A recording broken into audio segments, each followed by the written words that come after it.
ladies and gentlemen, and welcome to the undisputed heavyweight champion of the world show made for the fans by a fan. I am your host, as always, Richard Tiemann. This is the Fan Show.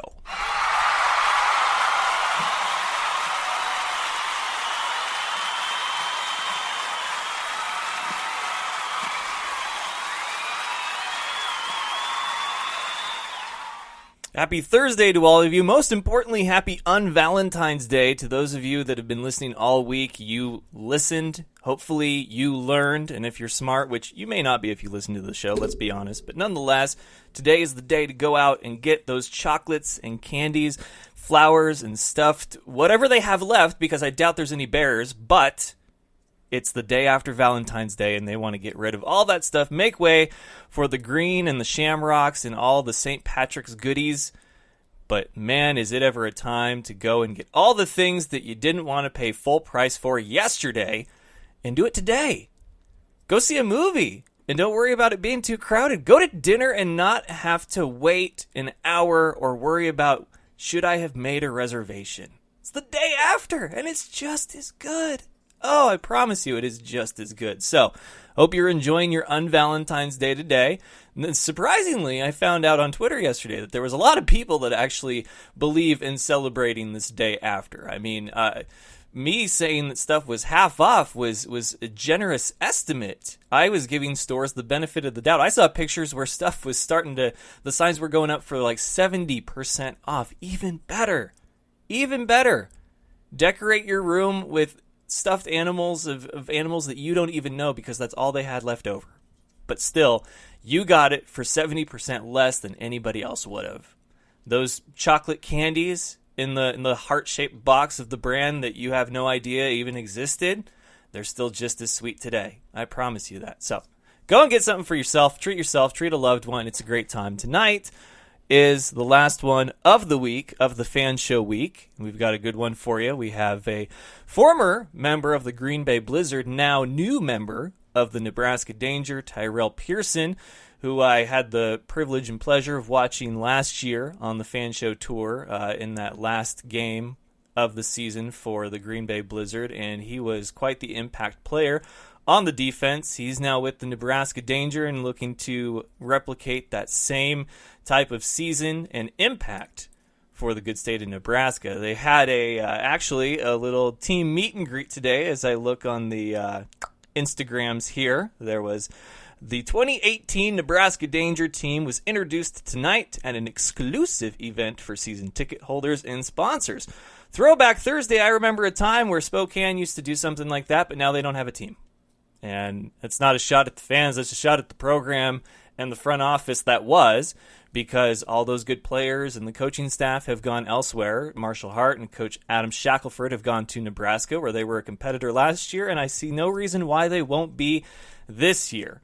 But there's so much that goes on in these kinds of leagues that it really makes you scratch your head. Last night's episode was great, especially when Herbert Gonzalez got on, and I asked him straight up, as a player, what went through your mind during this whole thing? Because he initially was on the Bloomington Edge, and they're one of the teams that was affected by the lawsuit by the CIF, the Champions Indoor Football League, was filed against Bloomington Edge and the West Michigan Ironmen, and if they won, then those teams wouldn't get to play at all. It wasn't, we win, you come back and play for us. It's you don't play at all. So all those players, well, most of them, were part of a dispersal draft that took place at the end of last week, and he was one of the lucky players to find a new home, and that new home in Cedar Rapids for the Titans and head coach Marvin Jones. He's very excited about that. He was all ready to play for Bloomington and made that very clear. He said, I went to Bloomington to play and compete,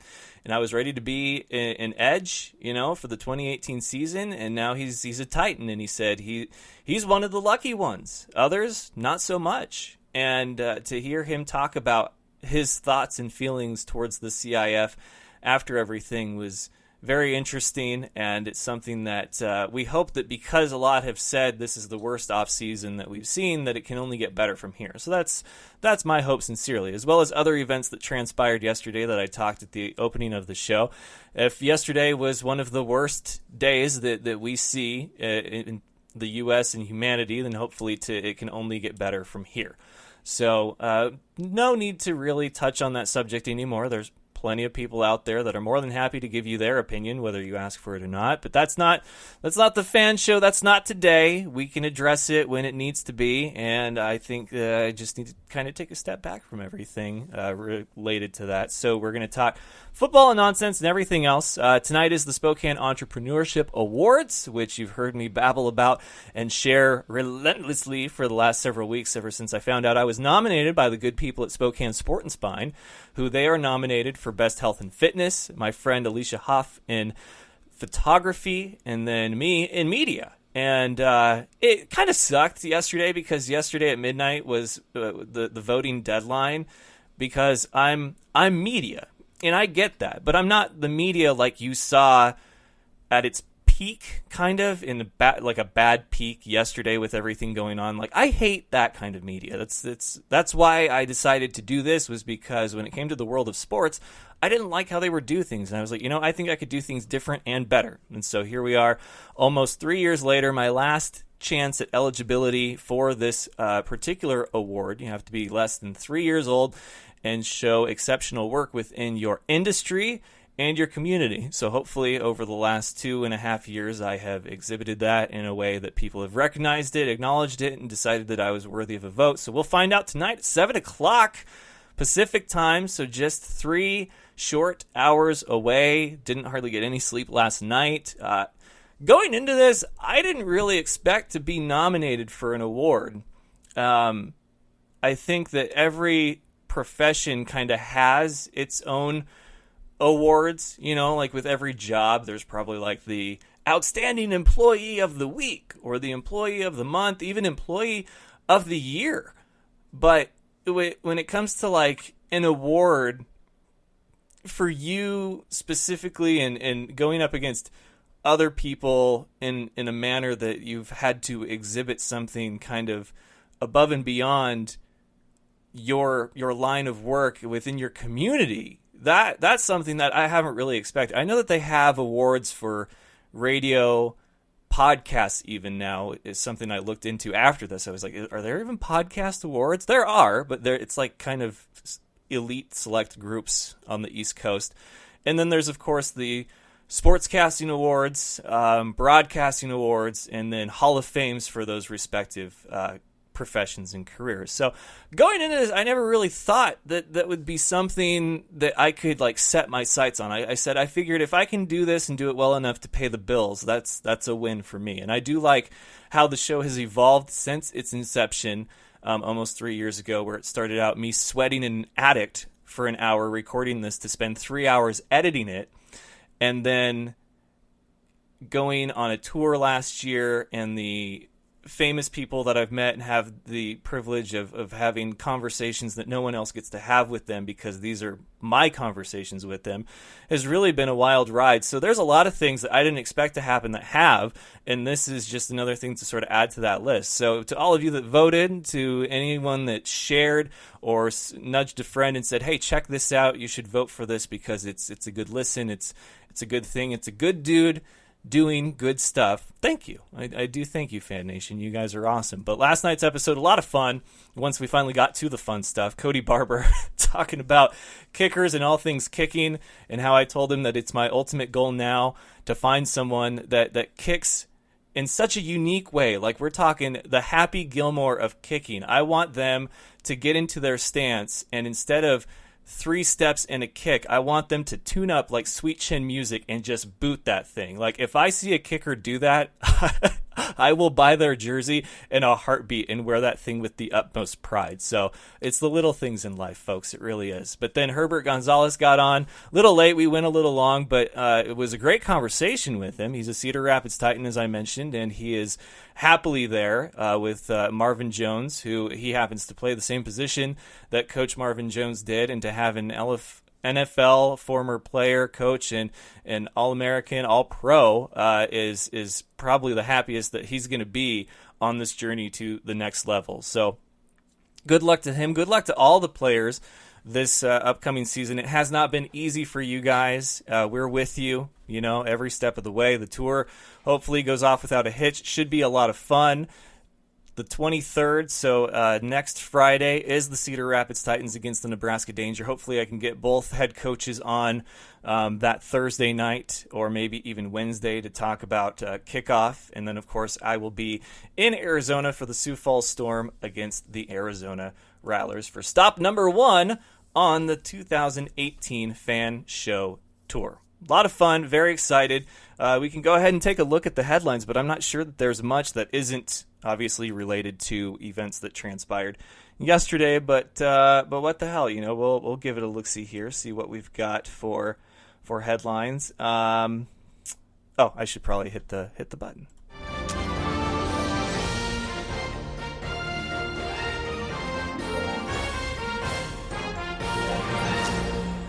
Bengals quarterback A.J. McCarron won his grievance against Cincinnati and now will be an unrestricted free agent. How about that? I didn't even know there was a grievance going on, but I could see because he came so close to going to a few different places, right? Like the Browns doing Browns things, forgetting to submit the facts to finalize the trade. They were pushing the send button away from having a brand new quarterback and another career that they could ruin. So I didn't know that there was trouble in Cincy, though. Yeah, I guess if you look at things from way outside in, because Andy Dalton, he's a starter on probably out of 32 teams. I got to say 15 or more. Half the league would be happy to have a quarterback like Andy Dalton. So A.J. McCarron, I don't feel it's one of those things where he felt he deserved the start, but maybe at a certain point in the season, because they didn't do very well for a stretch there, he probably felt like he should have gotten a look or two, but who knows? So wasn't happy in Cincy. He will be a free agent. Where does he go? Where will he stop? Nobody knows right now. I'm sure there's a lot of speculation, but A.J. McCarron, where could he go? If not Cleveland, I wonder if Cleveland would still be interested now, or if it's too close to draft day that they're already thinking, well, that was great at that moment. Like, that was what we could have done then. But now we're just going to look to the draft and we're going to ruin some other young man's life. I'm sorry. Cleveland fans, Rob, if you're listening, I'm sorry. I don't mean to harp on you. I mean, I do. But at the same time, it's just too easy. It is too easy right now. And I'm sure you guys will have your day. But until then, the F.A.N. Show is going to have fun at your expense. So, A.J. McCarron, good. I don't know if there's enough of a sample size of A.J. McCarron to say he's a great fit for blank. I don't know, but I would say that of teams needing a quarterback, and maybe the teams that are in the market for a quarterback and are looking at A.J. McCarron aren't even in the market for a starter. Maybe they're looking at a very reliable, serviceable backup, which you could thank Case Keenum and Nick Foles for that rhetoric going into 2018, could you not? Because they sort of pretty much, put to bed how valuable a backup quarterback is, which is they are priceless. I mean, if you have the best backup in the league, you're going to be just fine. Which is mind-blowing to think, because most people, when your starter goes down, it's like, well, our season's over. That very much was not the case this year for not one, but two teams, and I think that says something. So there might be a team out there that wants to invest in A.J. McCarron as a backup. Now, do I think he deserves to be just a backup wherever he goes? I don't know. Like I said, the sample size isn't there. There wasn't a lot of high demand for A.J. McCarron the last couple of years. And yeah, he's been sort of hands tied with his contract. He's free now, but I almost feel like we're in such a in-the-moment kind of thing when it comes to sports, the world, and the NFL, that maybe we're not in the A.J. McCarron moment anymore. And he's going to have to really wheel and deal to land somewhere else. Not sure. Former Colts cornerback Vontae Davis visited Buffalo today. So he's taking his first trips as free agent. Let's see here. 5 finalists were announced to host the 2019 or 2020 NFL Draft Cleveland/Canton, obviously. Tennessee, Kansas City, Denver, and Las Vegas. Winners are expected to be announced by May. I do like the idea of the traveling draft. I think that's a lot of fun, but there's definitely places I wouldn't do it. Vegas wouldn't do it. No. That's asking for trouble, man. That's the wounded gazelle wandering into the lion's den. Like, you don't want to send a bunch of kids whose lives are about to change because of a ridiculously large paycheck to Vegas. Jeremy Tunsil's draft stock plummeted because of video service the night of him taking a bong hit through a gas mask, and you want to have the draft in Sin City? Are you crazy? Oh my goodness. NFL, what are you doing? They're a finalist.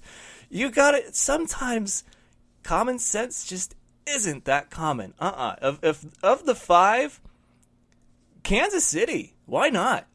That's a great football town. It really is. I think it would be great to have it in Kansas City. Cleveland, Canton, that makes sense too. The Hall of Fame's already there. But I think, if you're going to make this a thing, that it would be nice to not double up on a city for stuff. So wherever the Super Bowl is, don't have the draft there and don't have the Pro Bowl there, right? And wherever the Hall of Fame is, don't have the Super Bowl and the draft there. It just, you gotta mix it up. You gotta give everybody kind of an equal opportunity at this. And if Lambeau and cities like that are never going to get Super Bowls, you don't want to have a year where you have 2 or more events happening in the same city, because that's just not fair. I mean, it's not even a thing about what's best for business. Like, that's just rude. That's a slap to the face of the fan base for those teams. So we'll see what unfolds. Really not a whole lot else going on, but next season could be a historic one. Larry Fitzgerald will return in 2018. He only needs 390 receiving yards to pass Terrell Owens for the NFL's second most all-time receiving yards. 93 catches to pass Tony Gonzalez for second most all-time receptions. How about that? Larry Fitz, you go, man.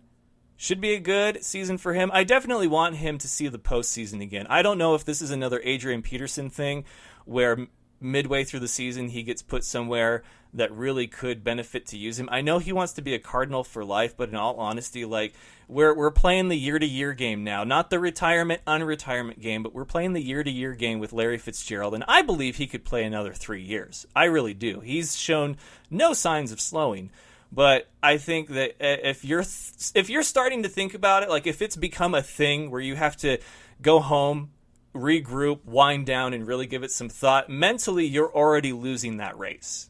Where if you're a guy who, like Tom Brady, I feel like this is partly why he's playing as well as he is at his age, is because he hasn't had that moment where he's thinking, maybe, should I don't know, could be my last year. He's like, no, I'm going to play till I'm 45. Like, you have to mentally set yourself up to perform at the best that you can without any question or doubt. And that's why I think a lot of these players that kind of go back and forth, Gronk, I don't think this is going to be a good year for him because he's already contemplating stuff. So mentally, he's losing that race now. He's losing the race to Father Time, who's undefeated in sports. And that's going to do it for the headlines and the opening of the show. I'm going to go round up my first guest, so don't go anywhere. We've got more of the Fan Show coming up right after this. This is The Sheet.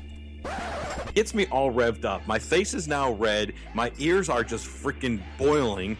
He's so raw that Skype hates him. Yeah, he had 51 touchdowns, 4,900 total yards. I know y'all like that, but I got to run. And only in Alabama that could happen, I have to say. They're so good, man. They would win the Big Ten if they were in the Big Ten. You could be doing something vision-based in front of you and reach down and grab a handful of insane goodness. Give it to him. Kudos. I'm clapping like a golfer. Very good, Johnny. I'm proud of you. Wow. You guys agree on something again? I'm very impressed. Have you ever had a bad week?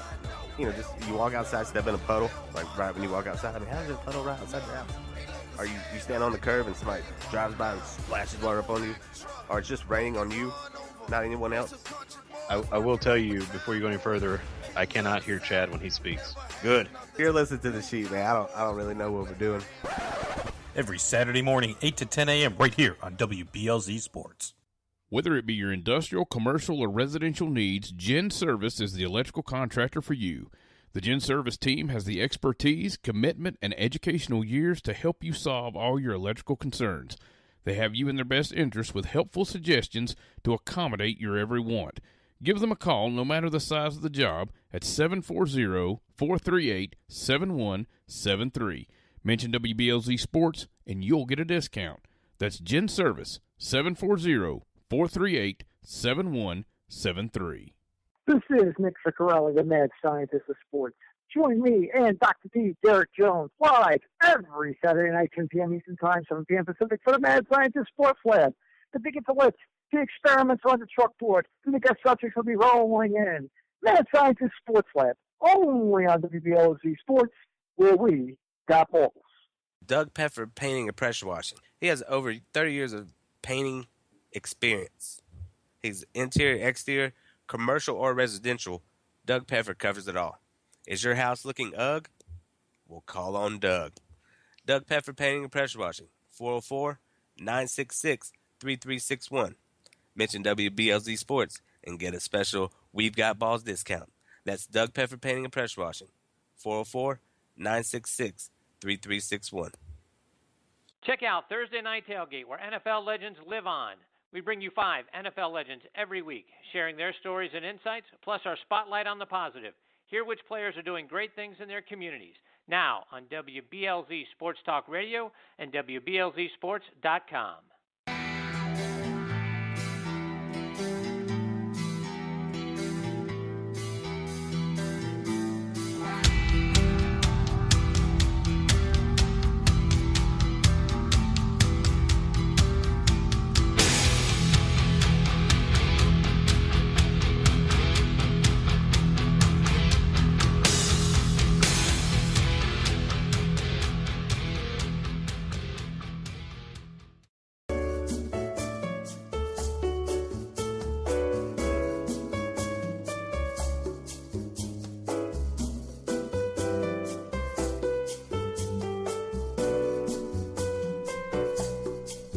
All right, ladies and gentlemen, we are back, and joining me is Nebraska Danger's newest acquisition via a trade from the Green Bay Blizzard. It is Tyrell Pearson. How you doing, Tyrell?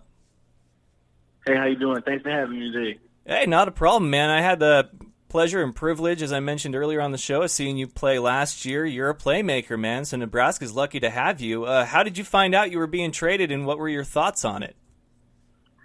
Oh, man, I found it out when I was in Green Bay. I was being traded to Nebraska, and I was excited. I was excited just because I had a new opportunity, and just the history of Nebraska, just them being a winning organization. I just felt that was the right move, and also Coach Stout is a great coach, so I'm just ready to just play, just be a playmaker here for this defense here, and hopefully we can win the championship. So. Yeah, we're just over a week away from the start of the season, which you guys will open at home, and we'll talk about that and Coach Stout here in a little bit. But I don't know much about Coach Stout, but I have had the privilege of talking multiple times with Coach Chris Williams, including my time in Green Bay last year, and a lot of the guys that I've talked to on the Blizzard have said he's very much a player's coach. He's a guy that people believe in, and he's always seemed like a real straight shooter to me. So was it him that let you know you were being traded, and what was sort of the reasoning that he went into as far as why the trade was made? It was actually Coach Williams that had let me know that I was being traded, and it was just some off the field issues that had been going on. Nothing big and nothing like that. It was just some things that was going on that the team, in Green Bay wasn't, didn't like. So they just felt the need that instead of me leaving and not playing, they just figured they'll trade me. So that was the best idea for me and Green Bay as well. So I'm just happy to be in Nebraska now. So I'm excited. I'm excited for the season. Excited to start up. Like you said, it's a home game, so. In front of those fans, it's going to be amazing. Yeah, I saw today, and I'm glad that everything was kind of a mutual parting and things worked out for the best, because we certainly hope and wish that for the players in leagues like this, is that they get the best opportunity that they can to try to make it to that next level. So you're in Nebraska now. They had a team meeting, sort of an introduction for the season ticket holders. How did that go for you? How has the reception been for you in Nebraska? It's been pretty good. I'm actually here right now. I just had stepped in the bathroom, so we can talk and stuff like that. But it's going pretty good here, man. The fans are amazing. They're very active. Want to know about you and the players. Not just about football, just about your upbringing, your life, stuff like that. Where you went to college and stuff like that. So being here in Nebraska so far is it's been an A+ so far. So. Well, I talked to your offensive line and special teams coach, Marshall Hart, because he's a former Empire player, and I know him from Spokane. And he had high praise for Nebraska. And I know I talked to Robert Brown last year and Drew Powell, and they all seem to like Nebraska. Now, I don't know a lot about Nebraska other than, of course, the Cornhuskers, but is this like one of your cliche, like, football towns? Like, is football a way of life in Grand Island? Well, I went to school in Alabama, so I wouldn't go that far in Nebraska. But it's up there for sure. It's up there for sure as far as being a football town, football city. So, I mean, they love their football here for sure. But like I said, I went to school in Alabama, and Alabama is a different type of football down there. So. Well, I know that in a place like Nebraska, Marshall was saying that there's not a whole lot of distractions for players like in a big city. And there's not a lot of big city teams, in the IFL. But is that something that you, as a player, have ever had to worry about as far as like distractions outside of the football field, like how you're going to spend your free time or going out with the friends and whatever? Has that ever been something that's been kind of a nice change being in Nebraska now?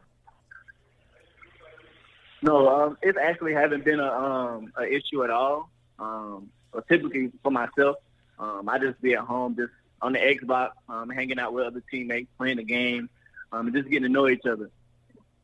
That's awesome. Just being in a small city, it's actually for players. I think personally, it's a good thing for them, so that way they can stay out of trouble.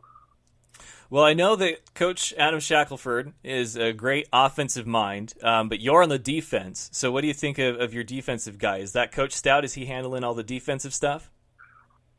Oh, yeah. Coach Stout and him and Pig Brown, those guys are getting that side of the ball ready. And I'm excited, man. Just like I said, I'm so excited to be here. Like I said, Coach Stout is a great coach. Just being here in this organization is a great organization. So we're ready. We're putting in the work. So it's definitely gonna show. That's awesome. Well, you guys open the season next week. Like, it's not your season opener, or it's not your home opener. It is the IFL season opener. So all eyes will be on you guys there in Grand Island. You're going to host the Cedar Rapids Titans, who are also one of the few teams, other than you guys, under new head coaching of Marvin Jones, former NFL All-Star. What's been the preparation like for that opener, or have you guys even really gotten around to it yet? We haven't gotten around to it. We actually have a scrimmage coming up Saturday against Cedar Rapids. So we're going to go down there and we'll scrimmage some guys and just hopefully we can hit somebody else instead of ourselves. But as of game planning and stuff like that, we haven't started any of that yet. Yeah, what's it like as a player? Because I know that you guys can give your input to the coaches as far as coming up with a game plan, but when it comes to the opening, a season, the first week or two, there's not a lot of film that you can really view, especially if there's been a lot of key changes on the opposing team. So what is that kind of preparation like, if any, when it comes to opening up a season against a team that you know little to nothing about? Typically, I'm sure Coach Stout would have a great game plan for us. But typically, with that being said, as far as them not having like coaching staff that we don't know about and stuff like that, we typically just go off what they used to do with other teams, different formations and stuff like that.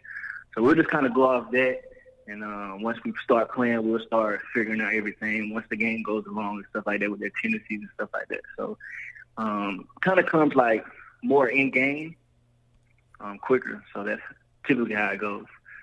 How long have you been playing ball for? Professionally or just playing football in general? Let's do both. So when you started and then your professional career. Well, I actually started playing football in the 11th grade. Oh, wow. I was actually a basketball player, so I'm pretty raw as an athlete right now as a position at corner. So I'm still learning, positions, still learning, different techniques and stuff like that. Still learning to trust myself and my speed and my feet and my eyes, whatever I see. But professionally, in the IFL, I've been playing 2 years. This will be my second full season playing. That's awesome. What have you given any thought to life after football, or if there wasn't football, what else do you think you'd be doing? Man, I haven't even thought about that right now, or even thought about it, period, actually. But that's something I really need to start thinking about for sure. But, I mean, if worse come to worse, football was to end tomorrow or something like that, then I also have a backup plan. I have my degree in communication. So I can fall back on that. I have a couple coaching jobs back in my hometown in Greenville, South Carolina, with my old high school, so I can do that. So communication, you talking about like sportscasting? Yes, sir. Awesome. Well, we'll have to, when I make a stop in Nebraska on March 11th, we'll have to get together while I'm in town, and we can talk about sportscasting and communication and all that good stuff. But that's exciting. I haven't met another player that wanted to do that like after at some point. So this is good. This is fun. Yeah, I most definitely be interested in that. That's something I always wanted to do as far as broadcasting and stuff like that. Well, it's not easy, but I can give you all the pointers that I have, which aren't a lot, but I think it would still be really fun to talk about. So we'll do that when I get to Nebraska, and wish you guys good luck in your home season opener next week. How many interceptions are you going to get this season? Oh, man, the goal is 12. That's always been the goal, 12, 13. But I got to beat last year's, which I had 5 last year. So hopefully just in that double-digit range, 10 to 15. So. Okay, I'll make you a deal then. Your goal is 12. Last year you got, what'd you say, 5 or 6?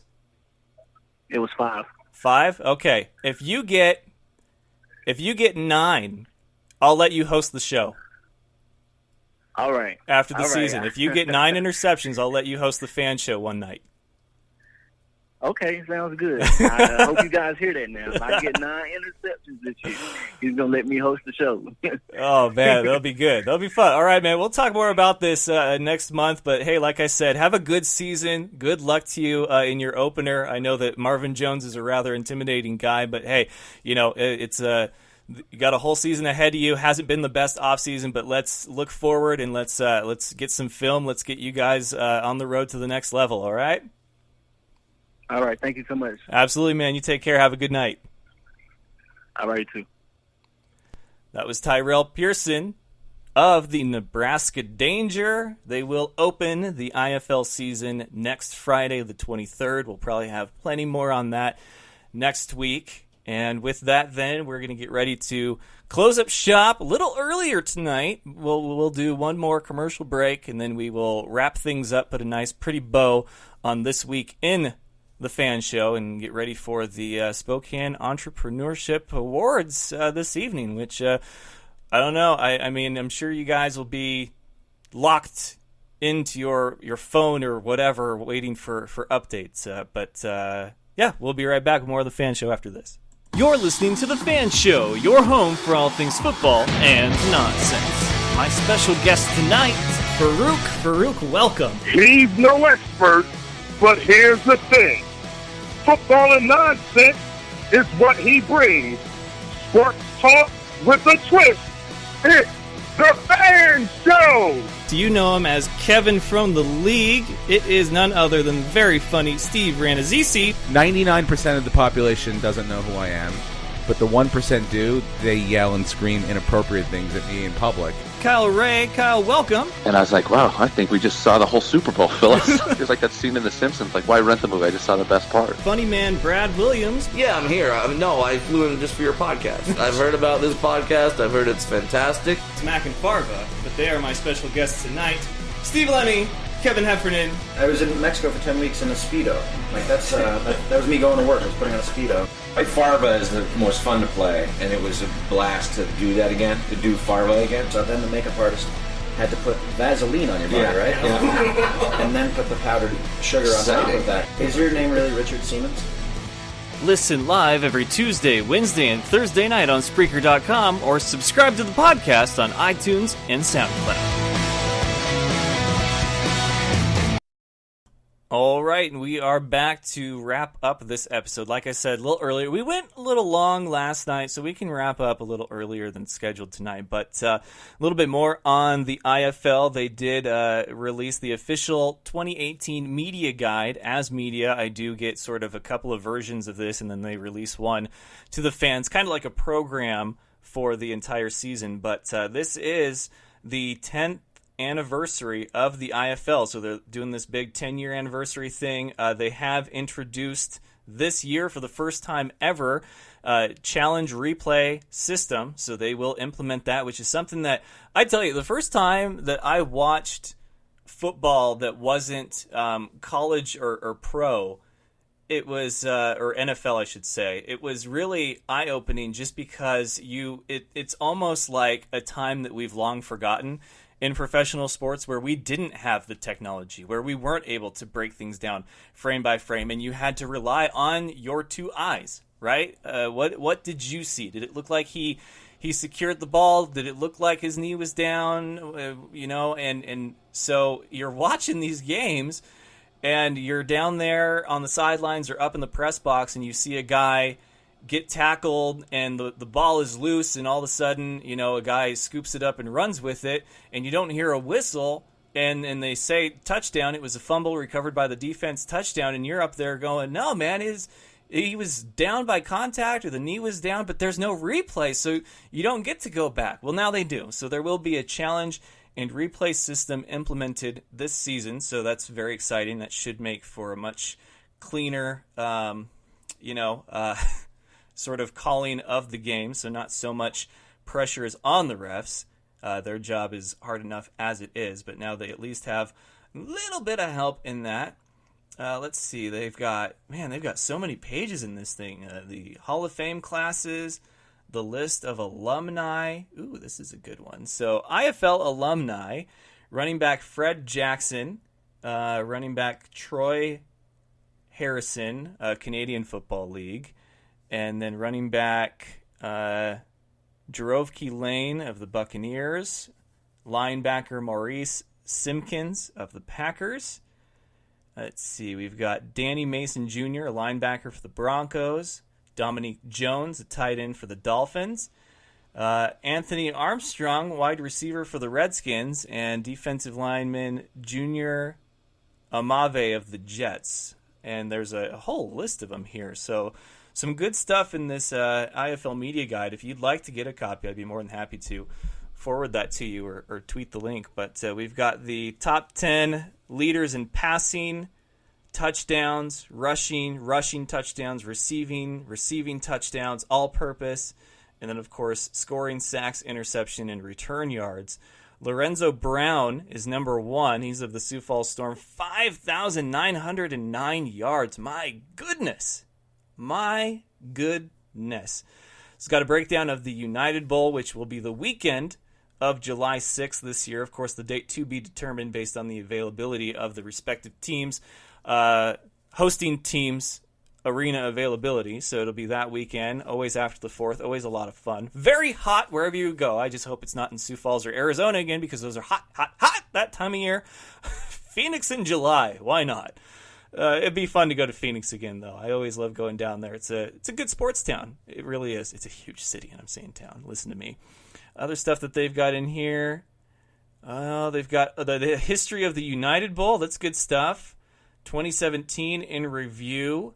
2017 award winners, which I had my own fan show awards last year. I personally can't wait for the rankings again, the weekly power rankings, because those caused so much grief. I even had a whole team mad at me for like a week because they misunderstood like what I had said in my post, and it was because of the damn rankings. So I can't wait to see how quickly I piss off an entire team again this year. Now, granted, this team is no longer a team this year, so it would be very hard to upset them, but I'm sure where there's a will, there's a way, and all it takes is rankings, right? Because we all want to be ranked. We all want to know where we stand amongst our peers and everyone else in the minds and eyes of people that their opinions may or may not be all that relevant. Like, I'm not even the official IFL power rankings, but by God, did people treat those like I was. Ooh, that's a compliment in a strange way, but at the same time, I had to kind of sit back and be like, the IFL doesn't do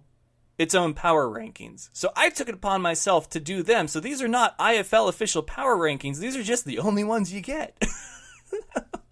I'm going to do them for the NAL too. Can't wait. Cannot wait. So much fun to have reactions from. And it's not just the fans. It's the players will hop on Facebook and be like, bruh, what the hell? And I'm just like, hear me out. It's all in good fun. Hopefully we'll have Coach Kevin Guy and Curtis Riggs on the show next week, as well as Marvin Jones and Mark Stout for those two big games. The season opener and then the first stop on the Fan Show Tour 2018. But it's got a breakdown of every team, star players, the staff, all that good stuff. Coach Dixie Wooten, who will probably be on a few weeks later before I go to Iowa. And then we can talk to Nebraska again. It's going to be hard to keep things constantly mixed up here on the show with only 6 teams, but we'll find a way for you, Fan Nation. Don't you worry. All those of you that are fans of the Indoor League, we will find a way. So I think that's going to pretty much do it for tonight on the Fan Show. I really do thank you guys so much for all the voting that you did and the sharing and everything like that as far as this Entrepreneurship Awards go. Just to be nominated has been an extremely humbling feeling because it means that people acknowledge the energy and effort I put into this thing. You know, I only got paid for this for a brief time at the end of last year going into football season, and it was a trial and error. It was a jump and fall, flat on my face kind of thing, but that's going to happen. If you let one failure define you, then you obviously didn't want it bad enough. And I want this bad enough, so I'm going to keep on going until I just can't anymore. I don't know what that means. If that means I lose my voice, if that means I can no longer talk, if I come down with some sort of terrible illness that enables me from speaking or functioning like I am right now, or if I just get tired of it, if there's like not a need for it, if I catch some kind of huge backlash, which hopefully doesn't happen, but by God, I'm in media. I feel like it's only a matter of time before somebody else comes out and says, remember that time that you were carrying a pitcher through the bar and you brushed up against me? Yeah.